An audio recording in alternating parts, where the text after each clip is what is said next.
Hi there, I'm Will Davis, a Freddie Mercury thermometer. And I'm Leah Richards. Galileo Figaro. Magnifico. Resist the temptation. We can't afford to pay for the usage rights. Oh yeah, well, as long as we don't do it for 30 seconds. Well, let's not tempt fate. Instead, let's tempt science. There's some news for everyone at home to listen to, maybe over a drink of something. And especially if it's in the evening, I know of certainly a few people who will have cracked open the beers by now on the principle that the sun is over the yardarm or it's 5 o'clock somewhere. But you gotta wonder, who drinks the most? Who drinks the most out of everybody? Let's go for Europe, to start with. Who drinks the most out of Europe? I know some Eastern Europeans who are real keen on their hard liquor. I did read recently that a lot of the alcohol consumed in Russia and Eastern Europe isn't actually alcohol so much as it is perfume, but according to research from the Norwegian University of Science and Technology, or NUTNU for short, Britain, Ireland and Portugal drink the most. But also the richer you are, listener, the more likely you are to have a quick tipple as well. I mean, it's hard to argue with the idea that Britons might be some of the biggest drinkers in Europe, being as we are in a city so awash with cider. Literally. There is a boat full of it. Several. Which we'd highly recommend, actually, if you're ever in Bristol. If you ever fancy taking us out for an evening and getting to know the people behind the microphones, then send word to EurekaNerdcast@gmail.com. More on that later. For now, let's come back to this European Social Survey, which is conducted every 2 years in around 30 European countries. The NUTNU Department of Sociology and Political Science conducted the part of the survey that deals with people's health and lifestyle, including drinking habits, and find that the Irish drink the most overall, whereas binge drinking is most widespread in Portugal, with Britain just sneaking in at second place. Now, the interesting thing about this year's survey is that the data collection for the section regarding alcohol consumption has been updated somewhat. The size of a standard portion of beer, spirits, wine across Europe varies somewhat from country to country, and the survey has found it difficult to find a way to standardise this. But NUTNU, in collaboration with colleagues from more than 40 European countries, have developed a questionnaire which uses flashcards illustrating units of alcohol in combination with information on the types and quantities of alcohol sold in the local area to collect some data that can actually be compared from country to country. Which, seeing as this is not the first survey, not the first year they've been doing this, they've been out for some time now, you'd think they'd have some way to standardise the data by now, but it's taken 7 tries. I would assume that the alcohol consumption in and of itself was not a priority area of data collection. Probably they've got things they think are more important, like general health and well-being, income, education, literacy. And yet you can draw lines from alcohol consumption to all of those. For example, use at a young age affecting your health overall. Consumption of alcohol is directly related to several cancers. Well, I can't speak for the survey's priorities. Maybe we should let Terje Andreas Eikemo, Professor of Sociology at NTNU and leader of the research group Chain, speak in his own words when he says, "Researchers in these fields haven't worked together much. Now, for the first time, we've been able to combine questions about living conditions, work, education and lifestyles with specific health incidents." And he continues later on, "When we compare ourselves to others, we can see what's working, and countries can shape their health systems based on systems that are succeeding in other countries." And on the subject of alcohol, you might remember that we recently covered a story where drinking energy drinks mixed with alcohol was worse for you and would make you act even sillier. It turns out that even if you just think you're drinking energy drinks and alcohol, it's worse for you and you act sillier. Because the placebo effect is real and powerful. This study from INSEAD Sorbonne found that despite previous studies suggesting that mixing energy drinks with alcohol can mask the effects of liquor, a trial of 154 young men found participants who believed they were drinking a cocktail including an energy drink, such as Red Bull. Other brands are available. It's all right. We don't have to do that. We're not on the BBC. Okay, let's pound some Red Bull. No, because that shit's nasty. It is horrible. But participants who believed they were drinking vodka Red Bull measured themselves to be drunker, behaved drunker. But they did hesitate more about getting behind the wheel of a car by a whole 14 minutes because of their perceived intoxication. Of course, on another negative side of this, they were more likely to go and bother women at a party. I say bother. They used the term chat up, but what do you reckon? Two out of 3 times a woman you're chatting up is bothered. I think you greatly overestimate my competence at A, approaching women, and B, chatting them up, let alone making a bother of myself. Like, I've got lucky this once, and I'm never letting go. The participants were told that they would be drinking a cocktail of energy drink, vodka, and fruit juice. Now, whilst all the people in different groups receiving the same ingredients, some of them were labelled Red Bull and vodka, a vodka cocktail, or a fruit juice cocktail. So they know there is some alcohol in there, but whether or not there's the perceived action of a Red Bull in it, that is what drives this overcompensation, this increased self-perception of intoxication and bothersomeness. The lead author, Jan Cornell, does suggest that these results might have something to do with the way Red Bull market themselves. The slogan, Red Bull gives you wings, they feel may give some consumers the idea that it has some intoxicating effect rather than just being caffeinated. And one of the other authors, Pierre Chandon, the L'Oréal Chaired Professor of Marketing, Innovation and Creativity at INSEAD, says that beliefs that people have about a product can be just as important as the ingredients of the product itself. Regulations and code of conduct should consider the psychological and not just physiological effects of these products, which I feel mixes into the whole attitude of brand loyalty to what you will or will not drink. Yes, it is something that has been noted before, that the effect you're expecting from alcohol is, broadly speaking, going to be the effect you get out of it. So in a drinking culture like we have in most of Britain, where you go out on the lash at the weekend with the lads and get Larry. Number 2 for binge drinking. That's exactly what happens.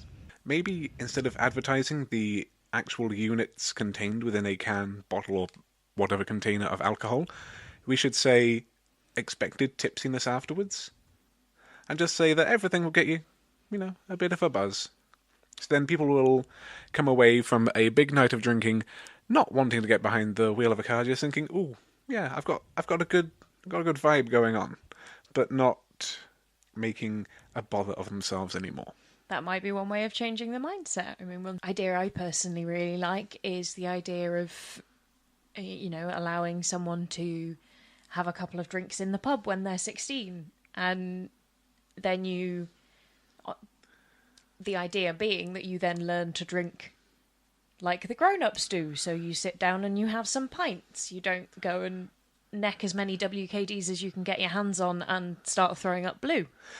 You see, my dad made red wine when me and my brother were little, so it wasn't blue. I don't know if your dad is a useful case study. I mean, he's a case study for lots of things, but possibly not for self-control in alcohol consumption. On to our next story. From the University of Copenhagen, a story that you've probably heard a lot about at some point over the last, God, it feels like forever. Eating insects as a sustainable source of food.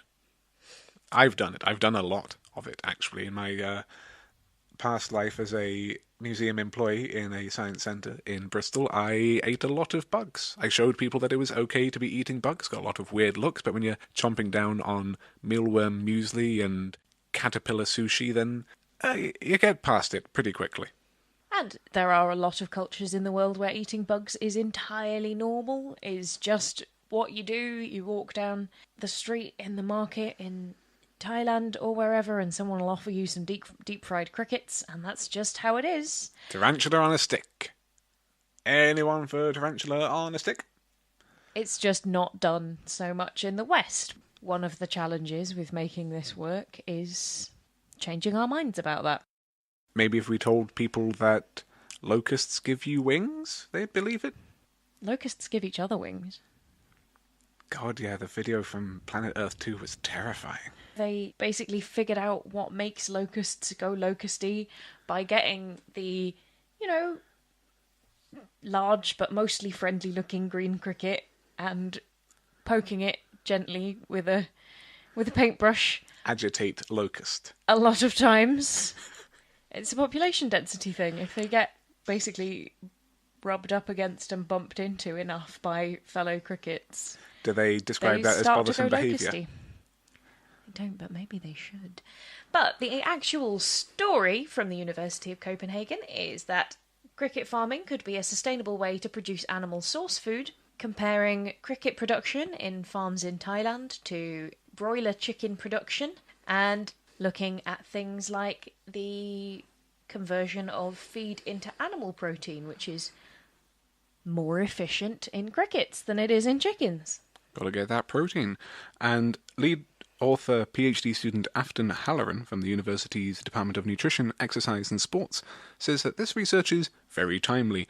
I mean, I feel like it's been timely for the last 30 years, but as there are many different stakeholders interested in farmed insects. Many people see insects as a means of lowering environmental burden of animal production, and in many cases they can be comparable to meat and fish in terms of nutritional value. And there are currently around 20,000 farms active in Thailand. But still, most of the 2,000 insect species that are regularly eaten around the world are caught from the wild rather than being farmed. So this is one to work on. Coming at it from an ethics point of view, there is much less of a burden. Vertebrates are kind of the cut-off level for where ethics regulations start applying. So you could battery farm bugs. They sort of battery farm themselves. They don't need a lot of space. But, I mean, if the aggressive vegans can fundamentally object to, for example, wool, they will find a way to object to people eating bugs. Fundamentalist vegans object to lots of things. It's kind of their deal. It's their purpose in life. But out of all the things they oppose, I guess they think they're doing their bit for the environment. And according to new research from Warwick University, believing that you can stop climate change is a tremendous motivator to actually stopping climate change. If you believe that you can have a personal impact, then you are more likely to do things like turning down your thermostat or only putting as much water as you definitely need right now in the kettle. Possibly we should be trying harder to get this message out to people who can really make big impacts, like governments and industrialists, and going, do you know what? If you switch your factory process to this different one, you can save lots of energy and also the planet. I mean, I think that just going around and making everyone the offer of, would you like to save the world, should really be enough to move people beyond industrial concerns, really into a more proactive... Should be. But is it? Has it proven to be thus far? No. Well, has anyone been asking in quite the right way? Has it been me asking? If you would like me to go around and meet the most influential people in the world and get them to be nice, then please get in contact at EurekaNerdcast@gmail.com or find us at EurekaNerdcast on Twitter. More on that later. For now, let's cut back to Dr. Jesse Preston saying that often climate change messages try to persuade the public by increasing belief that climate change is real or through fear of its dire consequences. But mere belief in climate change is not enough, and fear can backfire if we feel helpless and overwhelmed. Have you been feeling helpless and overwhelmed lately? I mean, just generally for my entire adult life. Dr. Preston continues, it is vitally important that individuals appreciate the impact and value of their own actions for us to make a meaningful change as a whole. Seriously, though, I will sweet talk anyone you want me to. I'll do the big puppy dog eyes at them, and they'll be like, no. Who could say no to this? Hey, guys, I've got an idea. How about we don't blow everything up? I know, it sounds crazy, but hey, do you want to be kinda rich now? Or the savior of humankind? I'm just putting it out there. Having your name on the side of a building is one thing. Having your name held up as one of the, let's say, 100 people who went out of their way to just not blow everything up and make life the Star Trek utopia we've always dreamed of, then hey, now's the time. Isn't it sweet how optimistic and trusting this boy is? I have not learned better yet. He genuinely thinks that these bastards' self-interest can be overlooked. Well, I'd be dealing with people here, dealing with whole companies, dealing with industrial outlooks. It'll be a lot harder, but it's not just me who finds dealing with companies hard. Apparently, if there's research put out into the wider academic world that has been backed by a company, if there's been some kind of industrial impetus behind it as a funder or as a facilitator, then the public finding out about this research, they have their own reservations.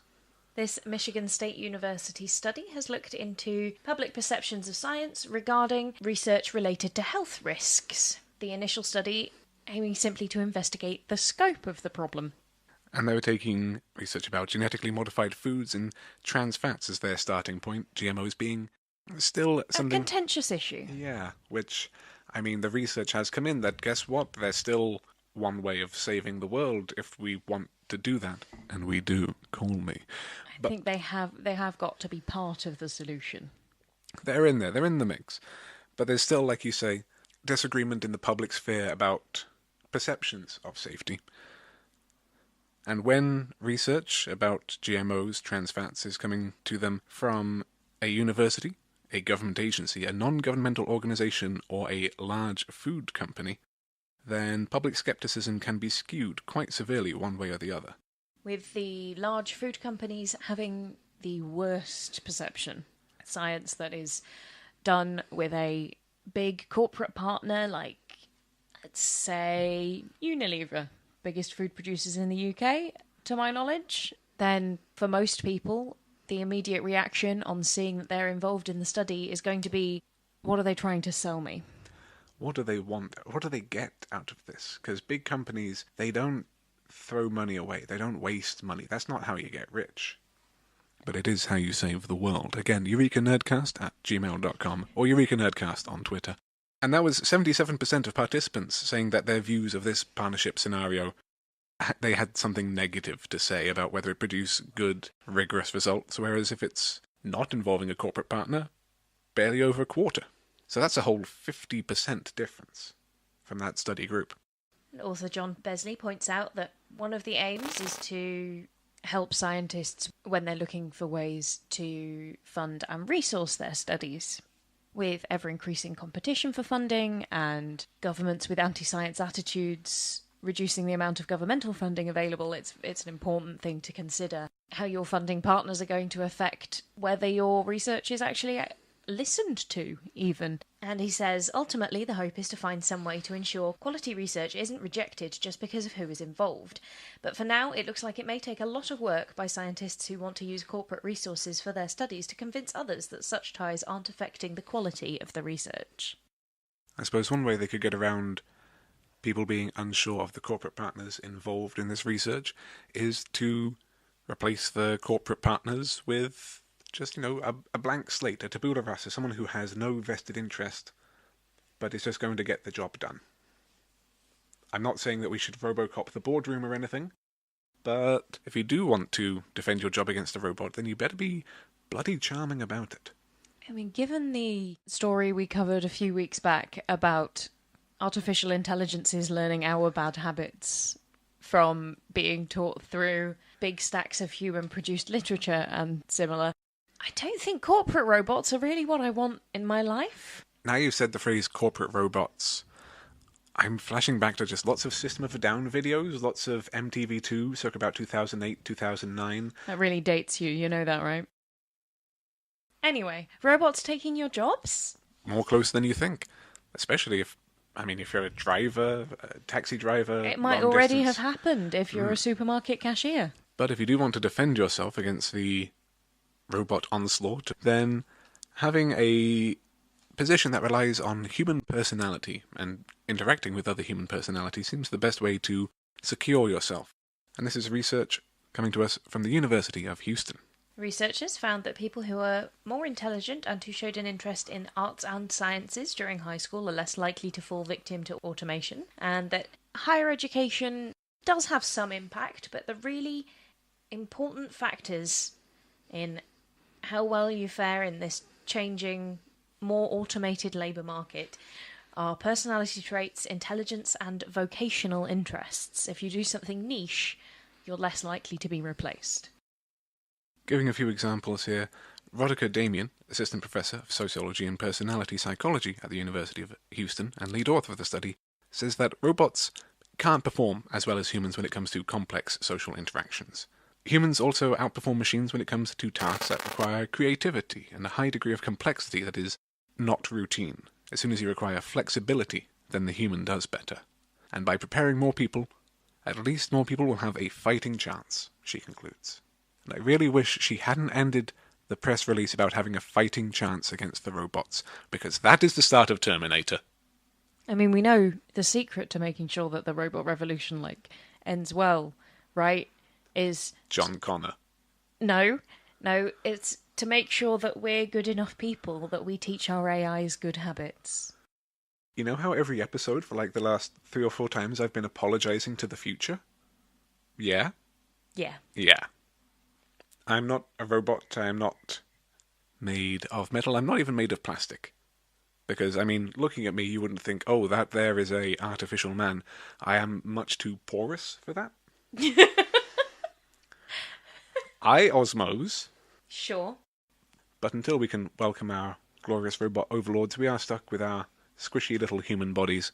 But it's getting harder and harder to keep that up in a world that features, and I quote, dangerously thin body ideals put forward by mannequins, of all things. Well, if the models taking the clothes down the catwalk are horribly, horribly thin, which they often are, then why not the plastic people showing the clothes in the shop? Because it's only the female ones. Or at least that's what the research led by Dr. Eric Robinson from University of Liverpool's Institute of Psychology, Health and Society has noted when they've been surveying fashion retailers on high streets in the UK. The researchers assessed body sizes of male and female mannequins using visual rating scales. And there is a picture attached to this press release so you can see exactly how emaciated the female mannequins tend to be. In the grand old tradition of Barbie's unrealistic proportions, most fashion mannequins you'll find in the women's wear section of a high street clothes store tend to be taller than the average human woman and thinner than the average human woman. I highly doubt that in any shop that isn't specifically advertised as a plus size shop, you would find any mannequin bigger than about a size 12, and even that would be an outlier. Bearing in mind, the average British woman wears a dress size 16. Well, they don't want to make dresses that, most people could wear. No, why on earth would you do that? Well, according to this study, published in the Journal of Eating Disorders, Eric Robinson notes that ultra-thin ideals encourage the development of body image problems in young people, and we need to change the environment to reduce emphasis on the value of extreme thinness. We are, of course, not saying that altering the size of high street fashion mannequins will solve the body image problem, but what we are saying is presentation of ultra-thin female bodies is likely to reinforce inappropriate and unobtainable body ideals. So as a society, we should be taking measures to stop that type of reinforcement. It is something that has been looked over and covered by a great many people, is a better representation of the diversity of body types that exists in the world, helps everybody to embrace and feel good about whatever it is they've been stuck with, because the body you've got is what it is, and it's not easy to change it. In some cases it requires vast quantities of unnecessary surgical intervention. So if we can avoid people feeling that they have to do themselves harm to fit into some imaginary ideal, let's do that. Well, speaking of representation and embrace, that leads on quite nicely to our next study, which does make use of a very modern portmanteau in liberal application. Bromance flourishes thanks to changing anti-gay sentiment. Bromance specifically being intimate but platonic friendship between two men. I feel like the phrase platonic friendship was there first. Plato was really into that. That's why it's called that. He was also not straight, so... He also wrestled a lot of dudes. Just to prove a point, if they were arguing with him, he would throw down. He was an Olympic wrestler. As in the Olympic. Yeah. The one that old ones. The one that there was at the time. Yeah. Just that one Olympic they had. The old ones, where you had to be naked to do it, just to make sure you're not a woman. How times have changed. Including, recently, a decline in homophobia, apparently, which has allowed young men to embrace the benefits of a non-sexual bromance with close male friends. Well, I think with the fact we can go out for Pride covered in rainbows and not immediately get beaten up, homophobia has declined. For us here right now. For us here, right? It's, I'm not saying it's over, but the average human being on Earth has a less negative view of same-gender attraction than they would have done 20 or 30 years ago. Well, according to Stephen Robinson at the University of Winchester, this deep, emotional, and sometimes physically intimate friendship with other men, the bromances that there are, is helping them open up about their concerns about their relationships, their stresses, their worries, things that they seemingly don't feel comfortable sharing with even their other intimate partners in straight-paired relationships, but that having the, like you say, this platonic support, friends who they trust and invest in the relationship with, then that opens up a lot of ways for them to express their emotions, express their fears, express even different identities than within the confines of a straight heterosexual relationship. And hopefully this will do some good to reducing the fact that suicide is the #1 killer for men under 50, which is often as a direct result of a culture that tells you to just bottle up all of your emotions, just put them in a box, never look at them, never talk about them. Yeah, because boys don't cry. Just put it away. Boys don't feel, right? That's how that works. That's what a boy is, except it's not. Like the robots, but even less charming. Like the robots, but with too much Lynx body spray. Weaponized. Could you class Lynx as a chemical weapon? Yes, you could. Well, Robinson adds that the absence of sexual attraction distinguishes these men as heterosexual, to both themselves and others, and shows that men share a progressive understanding that love can exist between two people without the need or requirement for sex with each other. I mean, yeah, if you're investing heavily in these relationships, then maybe you don't need to worry about being perceived as gay. Not so long ago, here in England and America, and even still in some places in England and America, people would point at people of the LGBTQ community and say that we were going to be the cause of the end of all life on Earth, that we would bring down divine wrath and we would drive extinctions. Yeah, it was only 2 years ago one of those UKIPers was saying we were causing the floods. I wish we could control weather. That would be so good. I would deliver localised rainstorms to so many people if that power were available. Anyway, the end of life on Earth. According to new research from the Chinese Academy of Sciences and a team of researchers in the University of Calgary, how life escaped the greatest extinction in the early Triassic comes down to short-lived communities of organisms that provide refuge for other organisms around them in subaquatic scenarios. Now, this extinction particularly is the one that happened at the end of the Permian era, shortly, at least in a geological sense, before the rise of everyone's favourite prehistoric megafauna, the dinosaurs. I say everyone's. There are people who will disagree with me, but the most popular prehistoric megafauna. And it's believed that this was caused by a combination of climate change and volcanism. 90% of the species in the ocean died. Just went extinct, were wiped out, never to be seen again. So it is impressive that anything escaped it at all. Disaster taxa, opportunistic organisms that thrive while others go extinct, provide this niche, this little hidey hole for anything around them to survive in. And by providing this, what the authors term an ephemeral refugia, then communities could start to build of organisms. They start to redevelop into, like you say, this biological explosion a couple of million years later. Well, it is what happens when the slate is wiped clean. Everyone else has the opportunity to really go hog wild on that evolutionary experimentation. Just try out everything. Everyone gets a chance. Again, an apology to the future, because chances are there will be some crab people who have now discovered MP3 technology who can understand this. We are glad you have found our podcast out there in the future. We're sorry that we're not around to meet you, but when the charming robots came, there really was nothing we could do. I'm going to be honest, I think the crab people might be quite pleased we're not around to meet them. Like, if they've listened to the rest of this, they'll know that humanity as a whole can be kind of terrible. Like, I want to believe as a species we're not fundamentally bad, but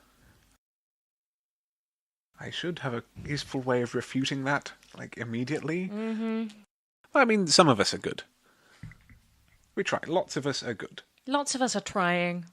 There's still bumholes. Like real, proper, absolute, utter bumholes. On that charming note, let's move on to the last of our long stories for you today. I hope it's going to just cool everyone's tempers a little bit. We've talked about extinctions and robots and homophobia. Let's just chill out with something a little bit cozy. Nice warm wools.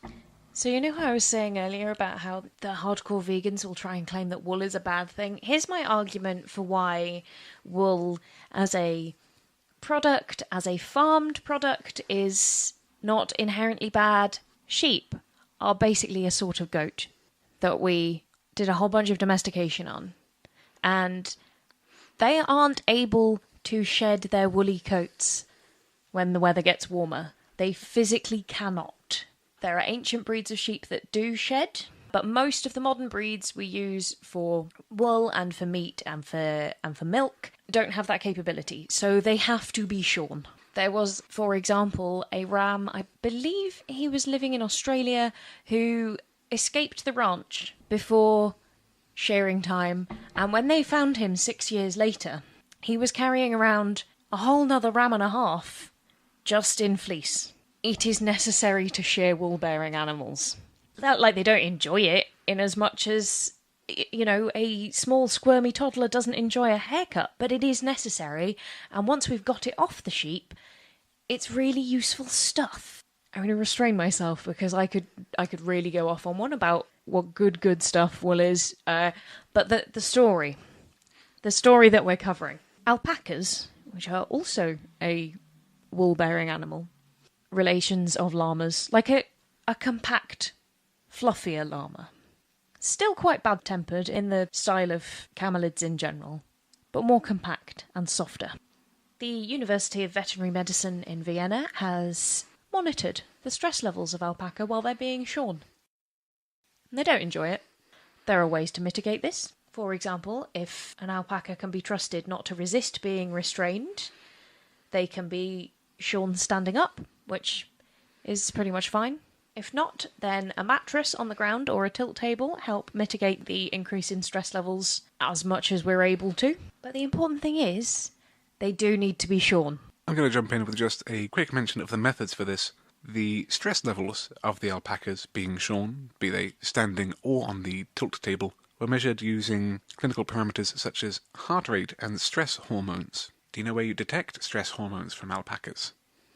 Well, senior author Suzanne Weiblinger of the Institute of Animal Husbandry and Animal Welfare tells us that the stress hormone cortisol is detected through a laboratory analysis of saliva and feces. Which is a real dedication to animal welfare, if you think about it, that someone is willing to take the time and effort and clinical resources to find out how stressed an alpaca was by looking at their dung. I mean, it's a herbivore, it's mostly grass. Now, they did note a few differences between the animals that were restrained or not. According to Thomas Wittek, first author from the University Clinic for Ruminants, body temperature was unchanged for animals that were restrained without shearing, but if animals were restrained and also shorn, clinical values changed significantly in the animals that were restrained on the floor or on the table. For all restraining methods, body temperature remains unchanged. Apparently, this sets alpacas apart from sheep or the vicuña. Another compact woolly camelid. These ones produce a super fine wool which the Inca used to wrap their king's mummies in. I think you can only harvest them about every 7 years or something. They're mostly wild. They're not really farmable. You have to actually go up the mountain, find the vicuña to collect the wool. Well, on that surprisingly anthropological note, I think it's about time that we wrap this episode up with maybe just one or two more quick stories to tide you over until our next episode, such as the, very self-explanatory title from Michigan State University that climate change, tornadoes, and mobile homes are a dangerous mix. Climate change causes more tornadoes, and more people in the US own and use mobile homes. Therefore, danger. And one which really oughtn't surprise anyone, especially seeing as we've talked about it before, more research saying that marijuana use is tied to poorer school performance. Surprising who? No one who's been listening to our podcast for more than about 3 months. Let's leave the smoke clouds and tornado trails for another episode. If you do have any questions or comments, again, you can find us at EurekaNerdcast on Twitter, or send us an email at EurekaNerdcast@gmail.com. That's EurekaNerdcast@gmail.com. Any comments or reviews on iTunes would be welcome. Until next time, I've been Will Davis. And I've been Leah Richards. Bye-bye from me. And goodbye from me.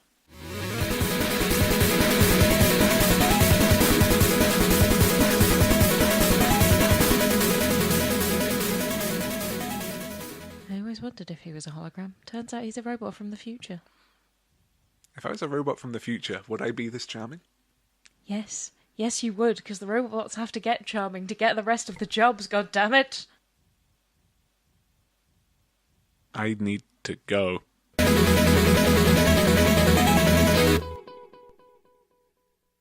Anyway, the end of life on Earth.